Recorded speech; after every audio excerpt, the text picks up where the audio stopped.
All right, Dion, what's your final kind of thought Okay, there? well, I saved this kind of for the end of the video because anytime I go into teacher mode, I don't want to bore anybody to sleep. Mm, If you're talking to somebody who's around 20 and they're actually asking you the questions, how do I achieve financial success? How do I not be a wage slave for the rest of my life? It's not so much what you present, it's that the person needs to receive it in a way that matters to them. Sure. And so your nephew, you know your niece. Are they visual, audio, kinesthetic? Which way do they take in information? When you ask them questions, do they you can use all of the teaching tricks to figure out how they need to learn. So I'll try two different tracks to see which one seems to have the best impact. The first one is I'll try data. And I'll say, you're right. If you're going off the examples you guys have given of where it sounds like they're kind of whining and complaining because the world wants to hold us down.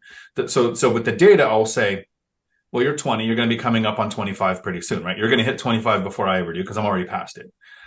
Did you know, and show the chart, that Gen Z, right, the youngest generation, now there's another one coming already, but Gen Z for me is like the youngest one right now, owns more primary homes at the age of 25 than both millennials and Gen X, right? It's not harder. It's not worse. There are people who are pulling this off.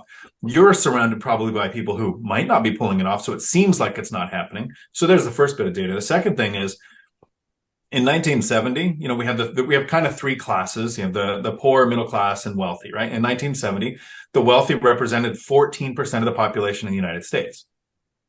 In 2021, they represented 21%. So yeah, the middle class is shrinking, but that doesn't mean everybody's getting poorer. You're going to hear that over and over. The middle class is shrinking. Did you know that we've increased the number of wealthy people by 50%? Right? That's a huge thing. And part of this is because of things like YouTube University, right? In the older days, you basically got the information from your parents, or maybe if you were lucky, you found the right book. Now you can open up YouTube, and if you watch cat videos and dancing videos, the algorithm is going to feed you more of those. If you watch Crash Bro videos, they're going to feed you more of those. If you look for the Alex Hermosies of the world and you say, who is successful and how do they do it? You're going to get more of those. Yeah. So try the logic approach. And then the emotional approach. There are some people who just think based on emotions, and you can tell logic and data isn't going to impact them at all. So I'll start with the joke of, when you're 20, if you don't vote Democrat, you have no heart. And when you're 40, if you don't vote Republican, you have no brain, right? Get them thinking that, there's a social aspect of age here. Because right now, when you're 20, you're just now escaping our indoctrination system of education where they force feed socialism on you.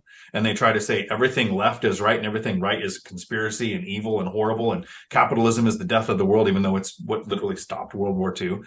You could try the emotional aspect of, at your age, you're going to be surrounded by teachers, peers who tell you going after money means you're a bad, evil, horrible person. But then if you look at the people who are 40 to 50 and they realize life is happening and I have to retire at some point, and now they're starting to try to make moves. If you can get that mindset now, like Zuber, you said, you could be financially free by 26 to 30.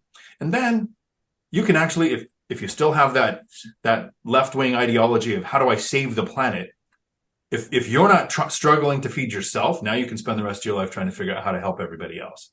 You can't do that if you're whining and complaining and not taking action. So that'd be the two paths that I would look at and figure out which one would stick best with the person who was asking.